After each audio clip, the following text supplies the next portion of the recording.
trying to get this toxin out. Some good essential fatty acids that you can consider are flaxseed oil, evening primrose oil, and most recently brought to me very profound is krill, K-R-I-L-L oil. It's a fish oil that's fairly pure. These essential fatty acids allow the brain to get rid of that aluminum.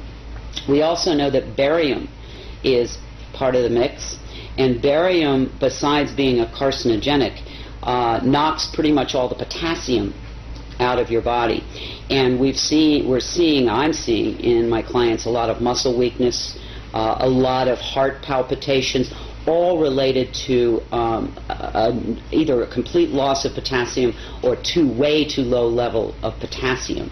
So we know, since we're bringing barium in and it's knocking the potassium out, we need to supplement more potassium in. And I would say, for anybody who's listening to me, the responsible thing would be to say, to share whatever you decide to do with your health care practitioner, because if you're on certain medications, it can contraindicate. But these are just general guidelines and information for people, not prescription, not diagnostic. Yeah. There is also apparently some titanium in this mix from your research, again another heavy metal, and magnesium. And for a long time I could not understand why that would be a bad thing, because we're always encouraging people, to take some magnesium in. However, my brother, who's a physicist, accidentally gave me an answer that I had been seeking 2 or 3 years, why I was seeing so many blood clots and thick, sticky blood platelets. And it's epidemic now, and constantly running commercials for blood thinners and on and on. Well, he tells me when you combine an aluminum ion with a magnesium ion, it clots the blood. So we have both of those in this mix. My personal choice is ginger root for blood thinning. I take ginger root capsules every day. There's also an herb called ginkgo biloba that also thins the blood. But this is a very important cautionary. If anybody is on a pharmaceutical blood thinner, do not add in any of these other remedies, because you can get your blood so thin that if you cut yourself, your blood won't clot. So it's dangerous. So if you're on any pharmaceutical blood thinner, do not add in ginger root and ginkgo biloba and those kinds of things. But if you're not on a pharmaceutical, these are good natural things you may want to consider in terms of thinning the blood. And then there's I get this question all the time. People say, well, what can we do, to mitigate some of this? I mean, it's in every breath I take. That's something I think is hard for people to understand. This is not something previously I could say to people, please don't eat margarine. Please don't drink tap water. These things are not good for you. I cannot ask people not to breathe. But what I can say, there are things that you can do to mitigate the amounts of it that you're taking in. One thing that you well know I do is when I'm outdoors, I wear a mask. It's not comfortable. It looks silly. I get stares. But I have to tell you, since I've been doing that, I've noticed a big improvement in what kind of symptomology I've had to deal with. Also, there is a very good all-natural substance called diatomaceous clay that has the unique property of attracting heavy metals to it, then binding with them and allowing your body to then send it out through your bowel. In most health food stores, you can find it under the name of bentonite.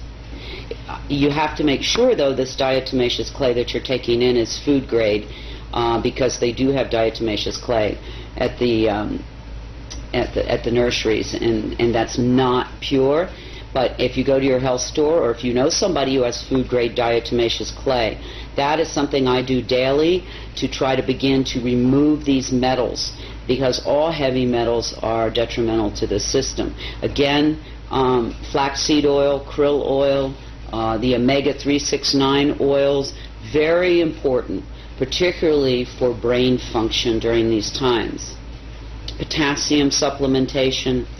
And another epidemic is sinus infections, and that colloidal silver nasal spray I use, and I've had a lot of friends use it, and it's very effective with helping to clean up those sinus infections caused, I'm sure, by all these particulates. I don't know if you know, one of the top respiratory specialists in the United States was recently on the Today Show. He's written a book called something about the breathing crisis in this country. And he told, I think it was Katie Couric, I don't recall, who was interviewing him, maybe Ann Curry, that death or mortality from respiratory disease had gone from number 8 5 years ago to almost number 3. That's huge. That means that the third leading cause of death now in this country is breathing. And one has to wonder what could have happened in 5 years to have created that kind of crisis, is the only word I can think of. So this is something that anybody who breathes, and I'm assuming that's anybody who might be seeing this documentary, needs to be concerned not only for themselves but everyone they love. This isn't like a firing squad where everybody goes down and you get to watch it at one time. This is a cumulative poisoning that will demonstrate in different people in different manners depending on how strong their immune system was to begin with, what their genetics are, and many other factors. So this is something that will demonstrate in a lot of different ways. You're not going to have, as I said, the firing squad effect, but what you will have is over time more and more debilitated people, more and more people who don't feel well, more and more younger people, which I'm seeing quite a bit of now, in their 20s, 30s, and 40s, with problems that we never saw in that age range, or rarely, I should say, saw. When this began 5.5, almost 6 years ago, 24/7, we know that maybe it's been going on however long, but the 24/7 heavy spraying, during that time, at the beginning I saw mostly older, frail people and infants suffering and leaving the planet. But now it's coming down the old chronological scale here. So we're dealing with people, teenagers, 20s, 30s, 40s, 50s, with a lot of debilitating problems. And I know in Albuquerque alone, 5-6 years ago, 6 to 8% of the children were diagnosed as asthmatic. Today, as of now, it's 70%. It's devastating. These are children. I would say to anybody listening, one of the first and most important things that you can do is start to eat your medicine. Get rid of the junk food, get rid of the empty food, get rid of the zapped food, and begin to eat, if you can, organic and free range. If you can, at least good, whole, pure food. Don't zap it in the microwave. That removes all the good digestive enzymes and many of the nutrients. So start with your diet, because your body is under an insult that it's probably never in the history of man, I don't think, seen before. And in order for you to stay healthy and those that you love, you've got to really begin to pay attention to what you're eating, the water that you're drinking. That's the first line of defense. I'd also encourage people to consider a good all-natural vitamin and mineral supplementation program, because, again, our bodies need every bit of help we can give them in these times. You know, it's interesting. One of the most frequently asked questions for those who are conscious and aware of this aerosol operation is, is this intended to harm us? And I can't answer that. I don't know. But what I can say is, do they know that it's harming us? Unequivocally they do at this point in time.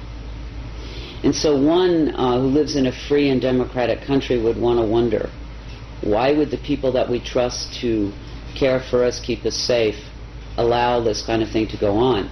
I personally have gone way deep inside and had many sleepless nights and can't come up with any plausible reason why you could, for any reason, harm so many people in such a dramatic way. And so I would say, if you are like me, you love this country, you're deeply patriotic, that take advantage of that freedom that we are given here in this beautiful land of democracy. Make your voice heard. ask for an explanation, ask for a discussion, so that we can determine if this is something we